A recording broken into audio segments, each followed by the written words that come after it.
salvó. Si me pedís que vuelva otra vez donde nací, yo pido que tu empresa se vaya de mi país y así será de igual a igual. Buenos días. Arrancamos este programa del Defensor del Pueblo, el 387 de esta 10ª temporada, este sábado 4 de agosto de 2018, y como cada sábado aquí desde el estudio Nora Cortiñas de FM en Tránsito, la radio cooperativa del oeste, que sale para toda la región por la 93.9 del dial, o si no, desde cualquier parte del mundo por www.comunicacionsocial.org.ar. Esta radio que está en Castelar, provincia de Buenos Aires, municipio de Morón, provincia de Buenos Aires, y que sale para todo el mundo y todas las ciudades que quieran sintonizarnos. Como siempre, Camila Luciano en los controles técnicos hace posible esta comunicación para que todos los vecinos y las vecinas de Morón y de todo el territorio nos escuchen y nos acompañen en esta mañana lluviosa, debo decir. Y bueno, como cada sábado vamos a tener la palabra del Defensor del Pueblo, pero esta vez por teléfono, así que enseguida nos vamos a comunicar. Y bueno, y ahora vamos a una breve pausa y enseguida regresamos con el programa del Defensor del Pueblo. Todas las personas son iguales ante la ley. Hacé valer tus derechos.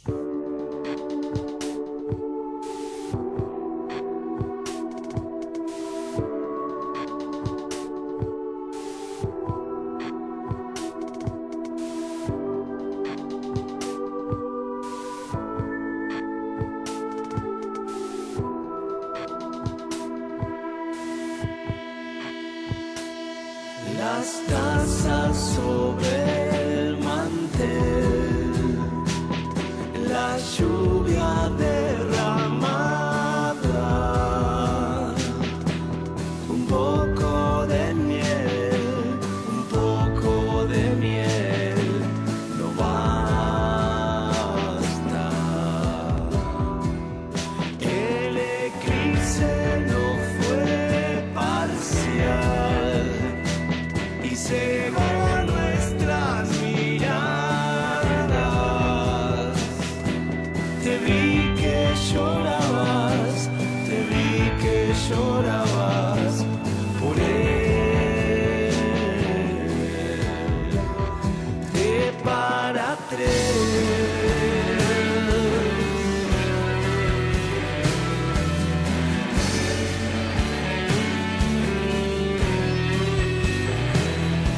Escuchábamos esta versión de las tazas sobre el mantel y bueno, ya tenemos comunicación con el Defensor del Pueblo, Abraham Leonardo Gac, desde vaya a saber dónde, pero con la editorial de siempre. Muy buenos días, Abraham.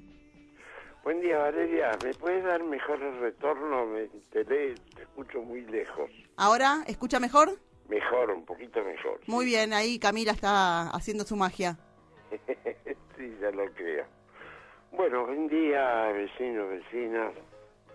Realmente ayer fue un día congojante, pero al mismo tiempo un día que merece ser analizado y estudiado de por qué pasan las cosas que pasan. No cabe ninguna duda que cuando un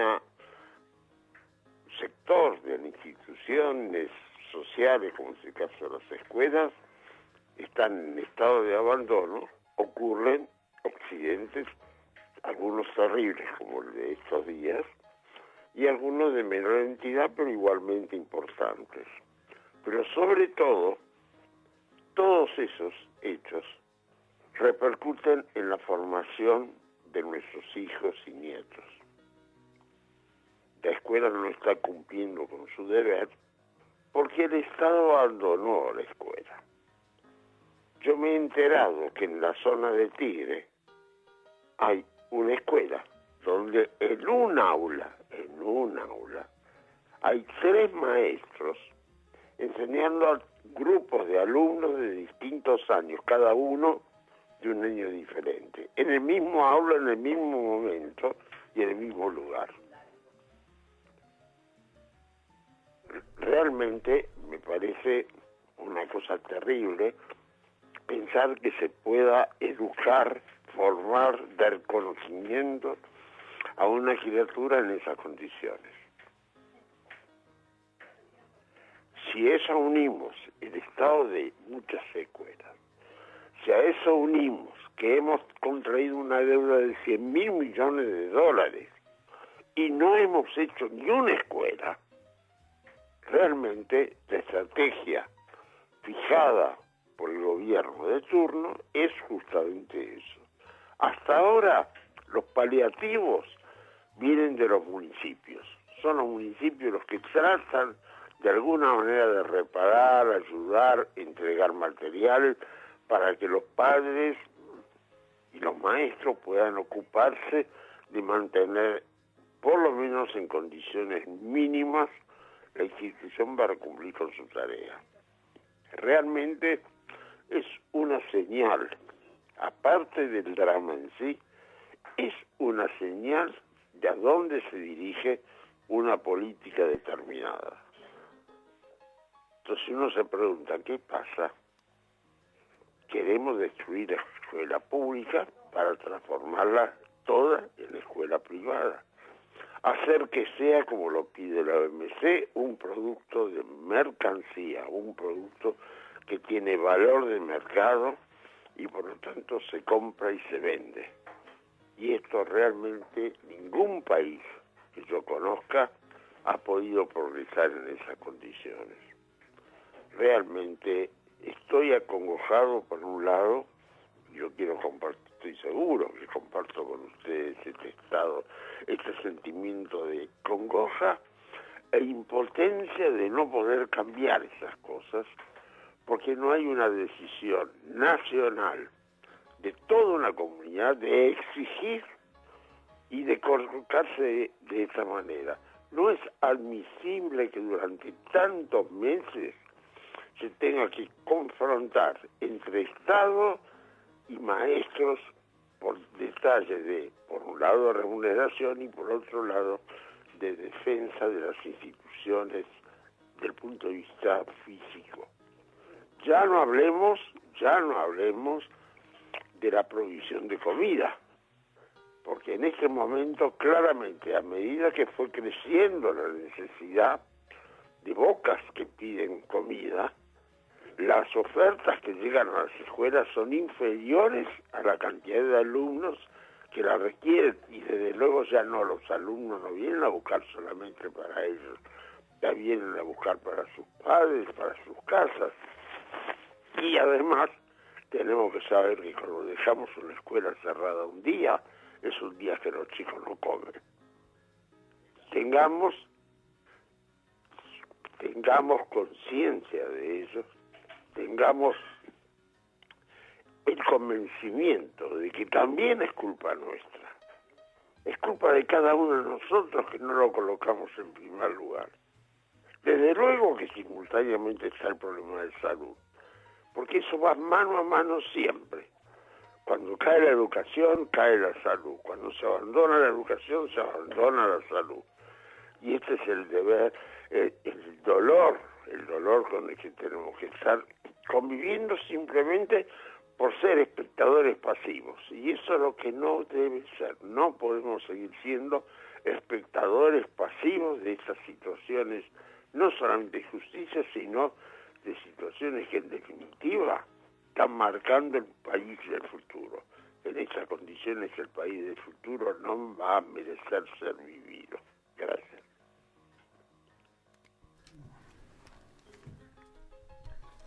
Regresamos ahora después de la palabra de Abraham Gack, como siempre le agradecemos y lo saludamos. Y bueno, continuamos con este programa que se enmarca, vamos a usarlo de excusa. El 1 de agosto fue el Día de la Pachamama, el Día de la Tierra, el día que celebramos esta tierra que habitamos. Y acá en Morón tenemos un espacio, que es el espacio de memoria por los pueblos originarios, que se llama EMPO, y por eso estamos con uno de sus integrantes, de uno de las personas que trabaja en ese espacio, que se llama Esteban Padín, que es licenciado en Ciencias de la Antropología y vecino de Morón, por eso participa ahí como un hombre preocupado por esos temas. Así que muy buenos días, Esteban. Bueno, muchas gracias, buen día a todos y a todas las vecinas y los vecinos. Y bueno, nada, hoy vamos a primero agradecer al espacio. Generalmente la temática de pueblos originarios no es un tema visible, es un tema que desde ciertos lugares o ciertos sectores se trata, digamos, de esconder, así que cualquier espacio en el que uno pueda dar un poco la perspectiva de lo que sucede en el conurbano, en el oeste y de los pueblos originarios en general, se agradece un montón, así que primero gracias por eso. Y bueno, vamos a encontrar esta excusa, como vos bien decís, para poder conversar, para poder tratar de construir algunos saberes y algunas prácticas, y bueno, nada, compartir, que esa es una premisa muy importante de las comunidades. Totalmente. Y cuando hablamos de comunidades, uno siempre, en ese sentido común que construyen los medios hegemónicos, como hablábamos hace un rato, está esto de que las comunidades son siempre del interior, de que no existen comunidades en la provincia de Buenos Aires, de que este espacio está como medio con gente que no. Y sin embargo, ¿cómo fue esta reunión en el EMPO de comunidades originarias?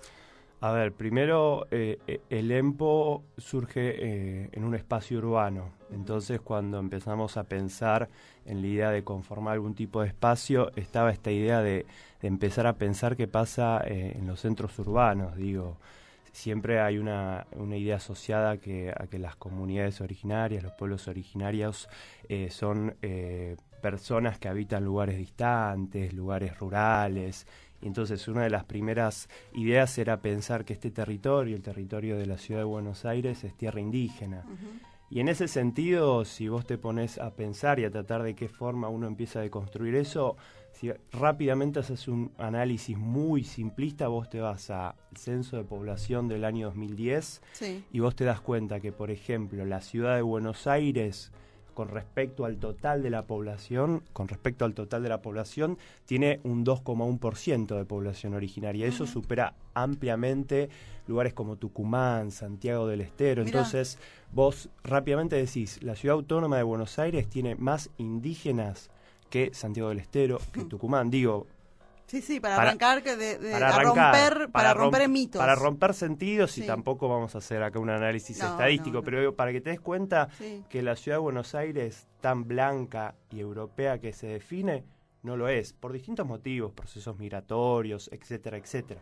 Pero digo, partamos de esa base. La ciudad autónoma de Buenos Aires y sus alrededores también es tierra indígena. Claro. Y bueno, y acá, que funciona ahí en el espacio de la memoria y la vida, en Santa María de Oro al 3500, ¿nació cómo entonces? ¿Cómo fue esta conjunción de deseo de hablar de estos temas, de participar y de celebrar también a los pueblos originarios? Bueno, de esta premisa de, mirá, tierra indígena, no es ni tan blanca ni tan europea como se le dice, 2014 más o menos, había un grupo, digamos, como somos también la mayoría de vecinos, vecinas, nos conocemos y teníamos ganas que, más allá desde nuestros espacios, algunos en radios, otros en escuelas, otros en centros culturales, en grupos de música, queríamos como empezar a entender que los pueblos originarios tenían que ser algún tipo de política municipal, algún tipo de política estatal. Y bueno, en el año 2014 hubo una banca abierta. La banca abierta es una herramienta que tiene el Consejo, el Poder Legislativo Municipal, para que los vecinos y las vecinas tengan la posibilidad de expresar alguna de sus inquietudes. Y bueno, había una jornada de música ancestral en la Reserva Urbana. Y una de las trabajadoras nos contactó a algunos de nosotros y nos organizamos y hicimos un texto en una banca abierta donde propusimos una serie de puntos. Entre esos puntos era formar un espacio. Todavía no sabíamos ni cómo, ni dónde, ni cuándo. Un espacio que tenga su prioridad, visibilizar las prácticas, los valores, las resistencias de los pueblos originarios. Y la memoria, ¿no? Esa memoria de cultura y de vivencia que quedó muy bien en esa nebulosa de la historia, porque no se habla, ¿no? En la historia argentina no se habla mucho de la cultura de los pueblos originarios. Exacto, en esa banca abierta la idea de memoria estaba todavía, digamos, no estaba elaborada, no estaba masticada, pero bueno, nada, quedó, como lamentablemente muchas de las instancias o de las propuestas, y sobre todo este tipo de propuestas, quedó olvidada, media cajoneada, y bueno, en el 2015... Una trabajadora, Natalia, que también integrante y que ha venido acá EMPO, 2 veces y que ha venido, vecina, una gran militante de los pueblos originarios de la zona oeste, retomó, digamos, ese antiguo proyecto. Y bueno, en abril más o menos del 2015 nos empezamos a conjuntar y ver auspiciado también por la Dirección de Derechos Humanos de la antigua gestión, acompañando, bueno, y nos empezamos a organizar, a ver de qué forma poder darle un marco y darle un sustento a esto, y nos empezamos a juntar en la Casa de la Memoria y la Vida, en el predio Quinta Seré, y dijimos, ¿por qué no memoria? Digo, porque también había, digamos, una cuestión de que no hay, o por lo menos nosotros no conocemos comunidades registradas en el municipio de Morón. Digo, cómo representar la gran diversidad de comunidades en torno al país, y pensamos que la memoria era necesaria. Y también porque nosotros entendemos que, digo, esto que pasó, lamentablemente, esta historia negra de la Argentina que comenzó el 24 de marzo del 76, tenía antecedentes, obvios antecedentes. Entonces, muchas de las prácticas genocidas estatales que ejerció el Estado argentino a partir del 24 de marzo se ven desde, por lo menos, la campaña al desierto. Digo, desde que el Estado-Nación se conforma como Argentina, los primeros que sufrieron relocalización masiva, apropiación de niños, campos de concentración. Digo, Isla Martín García fue un campo de concentración de personas. Entonces, los pueblos originarios fueron los primeros en conocer el terrorismo de Estado. Entonces queríamos también deconstruir esa idea de que, digo, la idea de terrorismo de Estado es previa, y fue también el producto de un Estado que masacró a las comunidades. Entonces queríamos también tender puentes para ampliar esta memoria. De ahí también viene esta idea de memoria entendida como pueblo o espacio por la memoria de los pueblos originarios. No, pero es muy interesante porque, digamos, retomar la historia previa al terrorismo de Estado para entender algunas cuestiones, y que sin embargo lo que tiene que ver con el terrorismo de Estado del 24 de marzo de 1976 fue, ¿no?, construida un trabajo en las escuelas, en Jóvenes y Memoria. Sin embargo, las comunidades, digamos, el genocidio de las comunidades originarias de este país no ha tenido lugar en las historias oficiales de la Argentina, digamos. No hay un estudio que le llegue a toda la población. Y uno lo puede ver hoy, ¿no?, donde los territorios habitados por pueblos originarios todavía son violentados, apropiados. ¿Cómo ven ese panorama global en la Argentina como...? Sí, a ver, o sea, nosotros siempre, si bien somos un espacio, que nos ubicamos en el conurbano, siempre tratamos de que en nuestras actividades vengan hermanos de distintos lugares, o también vengan a explicar sus investigaciones o sus vivencias. Entonces, más o menos tenemos un marco general de lo que sucede en el Abya Yala, también porque a veces nos reducimos a la Argentina, y esa misma reducción es... Que hay una patria más amplia, ¿no?, de pueblos hermanos. Exactamente. La palabra Abya Yala viene de un pueblo de la serranía colombiana, que es el pueblo Cuna, la forma característica de denominar al continente americano, esa palabra Abya Yala, que significa entre aguas, tiene muchos significados igual, pero ese es uno de los que más circula. Y en este contexto, lo que sucede no solo en Argentina, sino en el Abya Yala, es lo que viene sucediendo lamentablemente desde que Abya Yala se empieza a dividir y a conformar en distintos estados-nación. Digo, avasallamiento de sus derechos, disputas por sus territorios. Entonces, específicamente en esta parte conocida como Argentina, nosotros lamentablemente, si bien podemos hablar de ciertas mejoras en algunos momentos, lamentablemente lo que observamos es esto: se le niega el derecho a ser a los pueblos indígenas. Digo, y se les niega el derecho a ser porque también hay otra cosmovisión. Digo, cuando uno piensa y piden un pedazo de tierra, la tierra no es solamente el lugar donde uno pone su hogar, la tierra es parte de uno.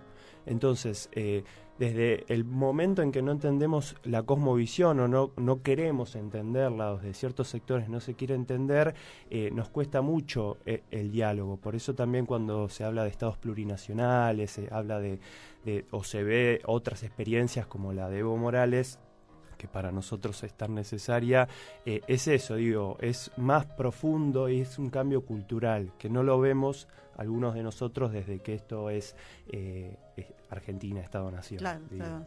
Que hablando de nación, digo, también está esta discusión siempre en los medios, digo en los medios porque para que todo el mundo que está escuchando note estas diferencias, ¿no? Cuando se habla de los pueblos originarios y su nación, que no es lo mismo que país, que las naciones son mucho más amplias y como vos decías, no es solamente el lugar donde uno pone su casa. Digamos, en los pueblos originales, nación es mucho más. Sí, a ver, rápidamente, sin hacer una clase, así rápidamente, sin hacer una clase teórica, digo, hay que, obviamente, diferenciar estado de nación. Digo, nación podría ser un conjunto de personas, un conjunto de individuos que comparten cultura, que comparten lengua, que comparten espiritualidad, más allá de la religión, y que necesariamente no tiene que ver con un Estado. Entonces, cuando se piensa o desde ciertos medios se entiende que, por ejemplo, hablamos de los mapuches y se dice que son terroristas y que son separatistas, y no, son una nación que quedó, y cuando dos estados conformaron Chile y Argentina, quedaron en el medio de dos estados, pero son una nación. Y pensar al mapuche como chileno es una falacia errónea, porque antes de que exista Chile y Argentina, estas personas habitaban el Abya Yala. Entonces, romper con la idea de que Estado y nación no son lo mismo es fundamental y es necesario. Por eso quería como entrar en eso, porque hay mucho esto que decías vos, de si son chilenos o argentinos, no son ninguna de las dos cosas, pero sí también son ciudadanos argentinos porque viven en este territorio, las leyes de la nación argentina, de la República Argentina, pero hay que respetar que ellos tienen su propia nación, que es mucho más antigua que la creación de la Argentina, ¿no? Claro. ¿Esto voy por ahí bien? Sí, exacto. Digo, la Argentina actualmente podríamos entender que hay 36 naciones, digo. En ese sentido, por eso queremos retomar la idea de Bolivia y su idea de plurinacional. Y volviendo, digo, la construcción mediática es muy importante, y a la construcción mediática siempre le gusta mirar al primer mundo, porque es muy típico de nosotros querer mirar algo en Europa. Y si vos te pones a pensar, nadie anda pensando, digo, o cuestionando a las naciones gallegas, las naciones andaluzas. Digo, en España, en Europa, en toda Europa hay esta idea de naciones. Y acá automáticamente cuando un pueblo empieza a reivindicar cierta autonomía, ya son terroristas, son separatistas. Entonces nada, la idea de estos espacios como el EMPO es tratar de poner en pie de igualdad una historia que no fue negada, no fue contada. Entonces nada, es un ejercicio colectivo de construcción y de deconstrucción. En ese intento siempre estamos. Por ende, nada, sí, la idea de nación es fundamental, romperla del Estado. Puede haber un Estado con muchas naciones. Totalmente. Y bueno, saliendo un poco de esta cuestión más de la política de los pueblos originarios, del enfrentamiento, digamos, de alguna manera que tiene los pueblos originarios respecto a los países en general, ¿cómo es la relación de los pueblos originarios con la tierra, con esa cultura ancestral, y cómo ustedes lo trabajan en el EMPO? ¿Tienen algunas herramientas que utilizan para extender esa cultura? Sí, a ver, retomando también la excusa de este mes, digo, Pachamama. Además de la caña con ruda, porque siempre... Sí, me da risa que hubo en Facebook mucha gente tomando caña con ruda que no tenía ni idea. Pero, no, está bien igual, pero como que no se entiende por ahí el ritual en ciertos contextos. No, por eso, a veces nosotros, o los que nos interesa esta temática, cualquier pequeña excusa que encontremos nos abre una puerta. En cuanto encontramos una puerta y vemos luz, entramos. Entonces nos sirve, digo... Si nosotros nos ponemos a pensar en este mes, celebramos obviamente la Pachamama, y después también vamos a pasar nuestro chivo de la actividad que hacemos, sí, claro, mañana. Pero si nos ponemos a pensar todo el mundo, algunos alumnos míos también, Pachamama ya se sabe por suerte más o menos qué es esta idea de madre tierra, pero también lo interesante es que no solamente Pacha significa tierra, digo, Pacha es un vocablo que viene del NOA, del norte, y que no solamente significa tierra. Entonces nosotros podemos ponernos a pensar que técnicamente lo que se empieza a festejar en el mes de agosto es que estamos saliendo de a poco del invierno, y se viene el momento de la tierra más fértil. Digo, entramos en el momento, todavía no en agosto, pero ya nos vamos poniendo, ¿no?, o predisponiendo a septiembre, donde empieza, digamos, a florecer, y en esos momentos también es un momento para muchas comunidades agropastoriles para empezar a obtener sus frutos. Entonces se empieza como a preparar la tierra para ese momento, digamos, de celebración, porque es lo que la gente sobre todo se alimenta y vive. Entonces Pachamama es parte, digamos, de una totalidad. Se puede pensar que Pacha es un concepto que significa cosmos, tierra y espacio, o tiempo y espacio. Entonces, a grandes rasgos lo podremos simplificar como que hay dos energías, que está el Pachatata, que sería como la energía del universo, y la Pachamama, que sería la energía de la tierra. Entonces, en esa totalidad es la que nosotros tratamos de entendernos. Digo, somos cosmos, somos tierra, entonces esa tierra la celebramos porque es parte nuestra. Entonces, cuando nosotros de repente empezamos a ver que en la Argentina y en toda la Via Yala se avanza en negocios que vinculan a la tierra con agrotóxicos, o cuando se quieren desarrollar proyectos de megaminería, cuando vemos gente o una abuela o una señora que tira en el piso un papelito. Lo que nosotros también entendemos que el mes de la tierra, el mes de la Pachamama, es un mes nuestro también. Entonces, este día de Pachamama tiene que ver, si bien con el momento de las cosechas en el NOA, nosotros también entendemos que es un momento de reflexión, y que si lastimamos a la tierra, nos lastimamos a nosotros mismos también. Y eso me parece que es una enseñanza muy válida, no solo de las cosmovisiones del NOA, sino de las cosmovisiones mapuche, de las cosmovisiones del NEA, de las distintas naciones que habitan Argentina. Y que ojalá no se extienda a todos, porque todos somos seres humanos e hijos de esta tierra, así que, como decías vos, cualquier oportunidad, como el espacio y como tantos otros caminos para llegar al cuidado de la tierra, entendernos como un todo, es muy valorable. Así que bueno, ahora seguimos charlando entonces con Esteban de Lempo y vamos a una breve pausa. Todas las personas tienen derecho a investigar, opinar y expresar sus pensamientos. Hacé valer tus derechos.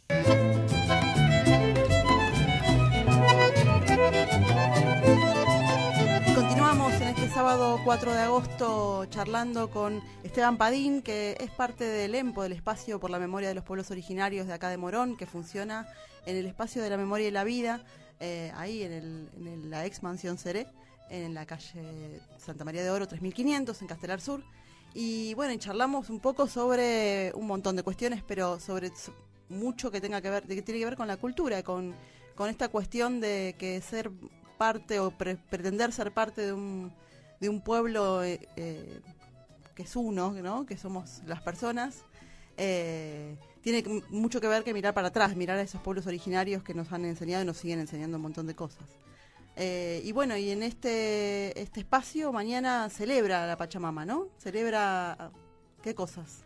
Bueno, retomando un poco lo que charlamos, la idea siempre son encuentros. Si nosotros tendríamos que describir algunas características de todas las actividades que hacemos, tiene que ver primero con esto de pedir permiso. Entonces siempre arrancamos con algún tipo de celebración de ceremonia, más que igual siempre nuestras actividades tienen esto de la celebración, porque sobre todo más en estos contextos difíciles nunca hay que perder la sonrisa y nunca hay que perder la cuestión del celebrar y de encontrarnos, pero siempre arrancamos con algún tipo de ceremonia que siempre también va a depender del momento del año, del referente que la dirija. Y bueno, nada, el primero es pedir permiso, agradecer a nuestros ancestros, a nuestra tierra, y después tiene que ver alguna actividad, digamos, de toma de conciencia, alguna actividad que deconstruya y que construya, ya sea algún video, algún cineasta, algún libro, algún investigador, algún hermano, porque también siempre tratamos de romper un poco con esta idea de que históricamente los pueblos originarios fueron objetos. Entonces también queremos darle o tratar de entender que son sujetos de derecho. Entonces siempre también intentamos que venga algún referente de alguna comunidad, y después siempre también alguna expresión artística que termine, digamos, también no solamente la música como posibilidad de cierre, sino también como construcción. Digo, desde el arte nos empoderamos como sujetos. Hermoso. Entonces, debo decir que he ido varias veces los sicuris y es increíble como uno lo atraviesa la música. Sí, copleros. Bueno, nosotros también, ya que paso el chivo, tenemos talleres. Tenemos 2 talleres, uno de copla, dirigido por Teresa Cruz, que es una referente del NOA. Ella es, si no me equivoco, perdón, capaz que me equivoco, pero creo que es jujeña, Teresita Cruz, y bueno, aprendió de Leda Valladares, una gran cantante y referente de las coplas. Y bueno, también ese taller funciona los miércoles por la tarde, pueden fijarse en Facebook, en Empo Morón. Y después tenemos un taller de música andina dirigido por Walter Rojas, músico boliviano, referente de muchas agrupaciones durante muchos años en Cava. Bueno, ha sido músico de Jaime Torres. Entonces nada, esos talleres son a la gorra y abiertos a la comunidad, porque entendemos que también en la práctica de esta cultura de los pueblos originarios también uno se reconstruye, se vuelve, digamos, a identificar y a conectar con esta madre tierra. Entonces nada, en estos talleres y en estos encuentros nosotros tratamos de celebrar y de entender otra vez, volviendo a visibilizar lo que le sucede a los pueblos originarios. Y específicamente mañana, ¿qué sucede? Arrancamos a las 12 del mediodía. Si el clima está como hoy, lo vamos a ir, digamos, notificando. Métanse en la página del EMPO, pero hasta el momento no hay suspensión por ningún tipo de lluvia. Y bueno, vamos a arrancar con la corpachada. Para el que no sabe lo que es la corpachada, es ese famoso hueco que se hace en la tierra, y bueno, donde se le da de comer a la madre tierra. Es parte, digamos, otra vez, si nosotros comemos, también la tierra se le convida parte de lo que ella misma nos da. Entonces se le agradece, se le pide, cada uno también tiene su propio, digamos, interés.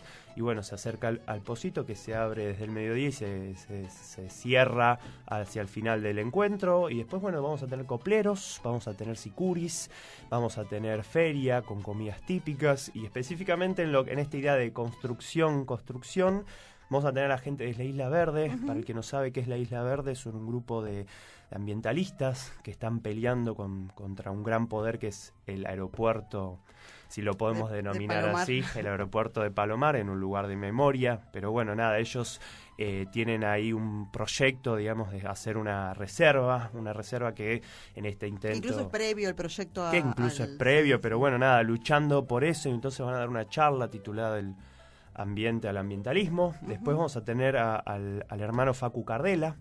Facu Cardela es un fotógrafo que ha documentado distintos lugares desde México, pasando y bajando por todos los lugares de la Via Yala, y bueno, él va a mostrar su fotografía documental, que son hermosas fotos.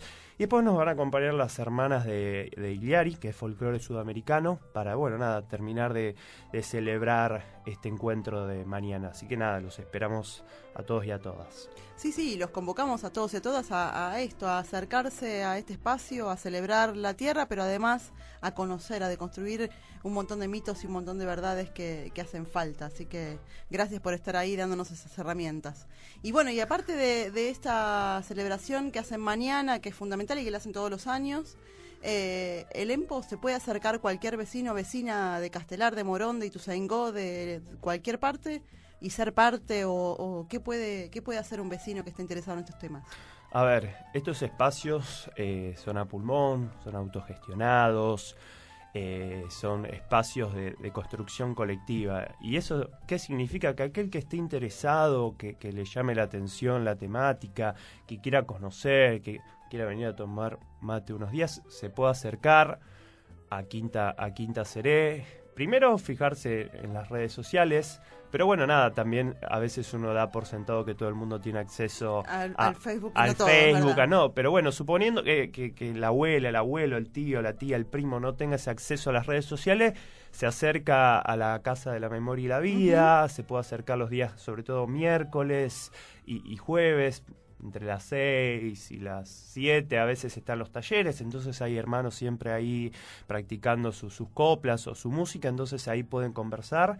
Y nada, está abierto, siempre está abierto a la construcción. Somos poquitas personas, pero ese número reducido no nos desmerece la gran cantidad de actividades que hacemos, pero por eso, al ser poquitos, siempre queremos sumar nueva gente. Cada uno se puede sumar como puede, desde donde quiere. Y no hace falta tener orígenes de pueblos originarios, no hace falta nada de eso. Hace falta tener la sensibilidad de conmoverse, ¿no? Sí, a ver, por ejemplo, hay una idea también de que pueblos originarios, digo, también hay mucha discusión atrás sobre por qué nosotros, yo por ejemplo, nacido en la zona oeste, no soy originario, digo, yo soy originario de Morón. Entonces, todos somos pueblos originarios. Bien. Tal vez lo que podríamos deconstruir, tal vez que a veces la idea de pueblos originarios destaca que es un pueblo que preexiste a la conformación del Estado-Nación. Ujú. Y bueno, nada, y también esta idea, digo, de pueblos originarios tiene que ver con una autopercepción. Entonces, si bien yo tal vez no me autopercibo como mapuche, o como com, o como mocoit, tal vez me identifico con la Pachamama, o tengo identificaciones vinculadas a la idea, digamos, de lo que es las comunidades indígenas. Entonces, yo si bien no me autopercibo, me identifico. Entonces, la idea de identificación es más dinámica a contrarresto de lo que es la identidad. Entonces puedo identificarme con los pueblos originarios, sin autopercibirme como mapuche, como com. Así que nada, todo aquel que sienta la necesidad de participar o de conocer, se acerca al EMPO. Entonces miércoles o jueves, después de las 6 de la tarde, siempre hay algún hermano o hermana del EMPO ahí dando vueltas, pueden acercarse, preguntar, consultar, mirar, abrazar al otro y ver qué pasa. O si no, escribirnos a Empo Morón en Facebook, o si no, acercarse mañana. Si no, ahí está, mañana se acerca. La excusa perfecta es mañana acercarse y estar todos reunidos ahí, y bueno, y ver qué sucede y acercarse y vivir con todos nosotros, con todos ellos, digamos, esa celebración. Exacto. Muchas gracias, Esteban, por haber venido hoy. No, por favor, gracias a ustedes. Fue muy interesante la charla. Después nos quedaron un montón de temas en mi cabeza, por lo menos un montón de cosas, pero habrá otra oportunidad más adelante. Muchísimas gracias. Vamos a una pausa y enseguida regresamos con el programa del Defensor del Pueblo. Todos tenemos derecho a no ser discriminados. Hacé valer tus derechos. Todos tenemos derecho a peticionar ante las autoridades. Hacé valer tus derechos. Y regresamos al programa del Defensor del Pueblo y como siempre en este tramo del programa escuchamos la voz de Enrique Pochat, hoy con su columna intitulada Angelelli. Hoy, 4 de agosto, se cumplen 42 años del asesinato del obispo de La Rioja, Enrique Angelelli, el 4 de agosto de 1976, cuando la camioneta Fiat Multicarga que conducía fue víctima de un ataque en la ruta que une la capital de la provincia con la localidad de Chamical y dio un vuelco fatal. El Papa Francisco reconoció en marzo de este año el martirio del obispo Enrique Angelelli y anunció su beatificación en el próximo mes de noviembre. Junto con Angelelli serán beatificados los sacerdotes Carlos Murias y Gabriel Longueville y el laico Wenceslao Pedernera, asesinados también por fuerzas militares días antes del crimen de Angelelli, en el marco de la represión ejercida por la dictadura y que tuvo un capítulo de singular crudeza con la persecución a la Iglesia en la provincia de La Rioja. En julio de 2014, el Tribunal Oral Federal de La Rioja condenó a prisión perpetua a Luciano Benjamín Menéndez y al comodoro Luis Fernando Estrella, ex segundo jefe de la base aérea de Chamical, por considerarlos autores mediatos del homicidio del obispo. En los tramos finales del juicio, Francisco aportó desde Roma documentación al proceso judicial, como cartas que Angelelli había enviado al Vaticano para denunciar el clima de persecución que vivía la Iglesia en La Rioja. La sentencia se conoció 38 años después de la trágica muerte. La primera investigación fue archivada a los pocos días del episodio en un expediente caratulado como accidente. La causa se reabrió en 1983 y se clausuró tras las leyes de obediencia debida y punto final hasta que se reflotó en 2006. Angelelli, nacido en Córdoba en 1923, fue ordenado sacerdote en Roma en 1949. De regreso a su provincia, ejerció su apostolado con los obreros, en particular con los jóvenes. Intervino en la mediación de conflictos gremiales y en 1961 fue designado obispo auxiliar de Córdoba. En 1968, Pablo VI lo designó obispo de La Rioja. Desde su llegada y bajo el lema "con un oído en el Evangelio y otro en el pueblo", movilizó a amplios sectores riojanos sumidos en la postergación promoviendo la formación de cooperativas de trabajo de las trabajadoras de telares, obreros de fábricas de ladrillo, los panaderos, y alentando la organización sindical de los peones rurales, los mineros y las empleadas domésticas. Una de las cooperativas rurales solicitó en 1973 la expropiación de un latifundio que había crecido a través de la apropiación de pequeñas parcelas porque sus propietarios no podían pagar sus deudas. El gobernador Carlos Menem prometió que iba a transferir dichas tierras a la cooperativa. El 13 de junio de 1973, Angelelli fue a Anillaco para presidir las fiestas patronales de esta ciudad y fue recibido por una turba liderada por comerciantes y terratenientes que se manifestaron contra el obispo. Los manifestantes entraron por la fuerza en la iglesia y cuando Angelelli suspendió la celebración y salió de allí, fue despedido con una pedrada. El arzobispo de Santa Fe, Vicente Suaspe, fue enviado por el Papa en calidad de auditor a La Rioja y apoyó a Angelelli, tras lo cual Pablo VI lo ratificó como obispo. Luego del golpe de Estado del 24 de marzo de 1976, Angelelli peticionó al interventor militar de La Rioja para obtener información sobre el paradero de militantes políticos riojanos que habían sido detenidos. Al no obtener respuesta, viajó a Córdoba para hablar con Luciano Benjamín Menéndez, por entonces comandante del Tercer Cuerpo de Ejército. Menéndez advirtió amenazante a Angelelli: es usted el que tiene que tener cuidado. Se sucedieron los conflictos con los militares y la base aérea de Chamical suspendió las transmisiones por radio de la misa dominical que el obispo oficiaba en la catedral riojana. El 18 de julio fueron asesinados en Chamical los sacerdotes Murias y Longueville y pocos días después mataron en la entrada de su vivienda al joven laico Pedernera. Angelelli se trasladó a Chamical para encabezar las exequias y recibir testimonios de los vecinos para aportar a las investigaciones. Cuando regresaba a La Rioja acompañado por el padre Arturo Pinto, la camioneta que era conducida por el obispo fue encerrada en la Ruta Nacional 38 a la altura de Punta de los Llanos y volcó. Angelelli fue despedido y murió en forma instantánea. La posición de la iglesia fue reticente varios años a reconocer el martirio de Angelelli. Tomó un giro en agosto de 2006, cuando el cardenal Jorge Bergoglio, por ese entonces arzobispo de Buenos Aires, presidió una misa en La Rioja por los 30 años de la muerte de Angelelli y formó una comisión en el episcopado para conocer la verdad. Bergoglio recordó su audacia, coraje y aguante apostólico.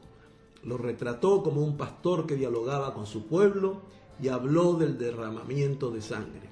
Es bueno mencionar que el Consejo Deliberante de Morón designó, poco tiempo después de la recuperación de las instituciones democráticas, a una calle del partido, la anteriormente llamada calle Finlandia, con el nombre de Monseñor Angelelli, en homenaje al obispo mártir. La calle adquirió renombre cuando quedó como adyacente al Estadio Nuevo Francisco Urbano del Club Deportivo Morón. El obispo Angelelli presidió todos los años en que fue obispo de La Rioja la celebración del Tincunaco, la fiesta tradicional de la iglesia riojana que se celebra todos los fines de año. Consiste en el encuentro en la plaza principal de La Rioja de la imagen del patrono de la diócesis San Nicolás con la del niño Jesús alcalde. Ambas imágenes son llevadas en procesión por el pueblo, la de San Nicolás desde la catedral y la del niño alcalde desde la iglesia de San Francisco hasta su encuentro, el Tincunaco. El Chango Rodríguez, cantautor cordobés, compuso una canción con ritmo de chaya en recuerdo de esta fiesta tradicional celebrada desde el tiempo de la colonia por los riojanos. La escuchamos interpretada por su autor. Yo tengo una medallita del Santo San Nicolás, medalla muy milagrosa que toda mi vida me va a acompañar. Cuando yo tengo una duda, cuando me aflige un penar, invoco la medallita, entonces mi santo me viene a ayudar. Es la fiesta de La Rioja de San Nicolás. Los alferes y los ayes cantan su bondad. Ya sale San Nicolás, al frente de la procesión.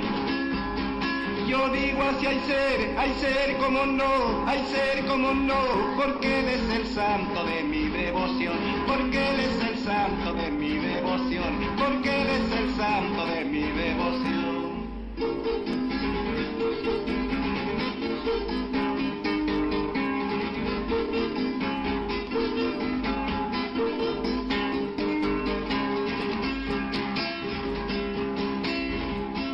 El niño está en San Francisco, el santo en la catedral. Salen las dos procesiones, al frente la plaza se van a juntar.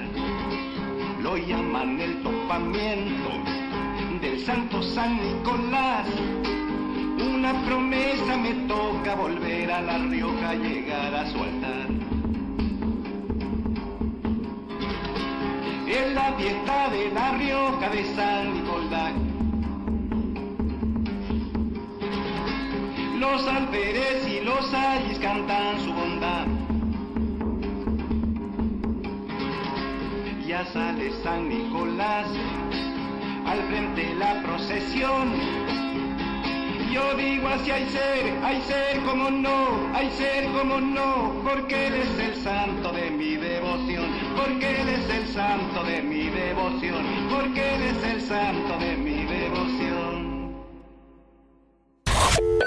Los extranjeros gozan en el territorio de la nación de todos los derechos civiles del ciudadano. Hacé valer tus derechos.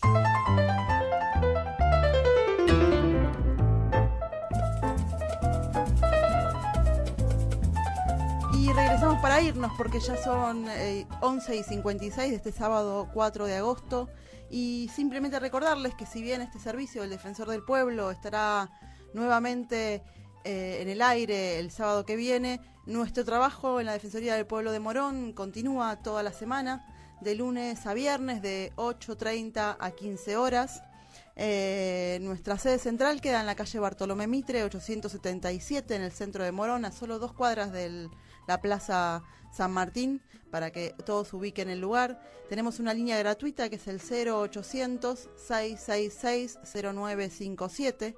Otro método de comunicación, pueden hacernos llegar sus consultas, sus pedidos de asesoramiento, su reclamo, a través de nuestro mail, que es defensor@defensoriamoron.govlarga.ar, o simplemente ingresar a nuestra página, una página que estrenamos hace ya un poco más de un año, que es muy ágil, que van a encontrar toda la información sobre el defensor, sobre la Defensoría del Pueblo y también sobre estos programas de radio. Y por último también hay una sección que tiene que ver con los reclamos, donde pueden ingresar su consulta con sus datos y nuestro equipo de colaboradores va a comunicarse prontamente. Bueno, y como cada sábado nos despedimos deseándoles que mañana vayan al EMPO, allí al Espacio de Memoria por los Pueblos Originarios, a partir de las 14 horas, de las 12, del mediodía, en Santa María de Oro al 3500 en Castelar Sur, en el Polideportivo Orquigrana, en la Casa de la Memoria y la Vida. Así que vamos a todos disfrutar de esta celebración y a ver si nos unimos un poco más. Y también estaremos entonces el próximo sábado, y deseándoles que esta semana sea de trabajo, de educación. Bueno, hablando, no quiero dejar de solidarizarme con la docente, la vicedirectora y el trabajador de la educación de Moreno, que perdieron la vida haciendo su trabajo en una escuela pública. Así que a ver si esto revé, lamentablemente tenemos que llegar a una situación así de muerte para que todos y todas veamos lo que sucede en las escuelas públicas del conurbano bonaerense. Así que sí. Da la casualidad, justo soy docente fui docente y soy docente de los hijos de la vicedirectora. Sandra. Sandra tiene 2 hijos hermosos. Estuvimos los compañeros en el velorio de ella. Así que nada, a mí me gustaría simplemente que si hubiera habido alguna autoridad que haya visto las lágrimas de la madre de Sandra, de los hijos, del compañero de vida de él, esas lágrimas interpelarían a que esto cambie. Ni siquiera yo estuve en el velorio y no he visto ningún funcionario nada, a mí las lágrimas de esos chicos, de esa familia hermosa. Tiene unos hijos que vos no sabés lo que son de una responsabilidad. Una simple anécdota lo demuestra.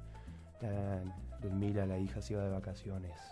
Me pedía a mí actividades porque se iba de vacaciones la semana que viene a San Martín de los Andes. Eso habla de la ética y la responsabilidad de los hijos, que es y da cuenta de lo que era la madre. Y recordamos, hablando de desconstrucciones y de mitos y de cuestiones, que Sandra iba todos los sábados a la escuela a abrir esa escuela para que los pibes y las pibas jueguen al fútbol y para que los pibes y las pibas puedan abrir la escuela a la orquesta. Así que, pero bueno, más allá de esto, digo, interpelar a las autoridades y saber que nuestra escuela pública está de luto y que todos debemos luchar, la comunidad educativa debe luchar y todas las personas deben luchar para que la escuela pública vuelva a salir adelante y no vuelva a pasar nunca más algo como esto. Nos despedimos entonces hasta el próximo sábado, en paz, por la paz y la justicia, como dice Enrique Pochat. Hacé valer tus derechos. Con el defensor del pueblo, Abraham Leonardo Gac y su equipo de colaboradores.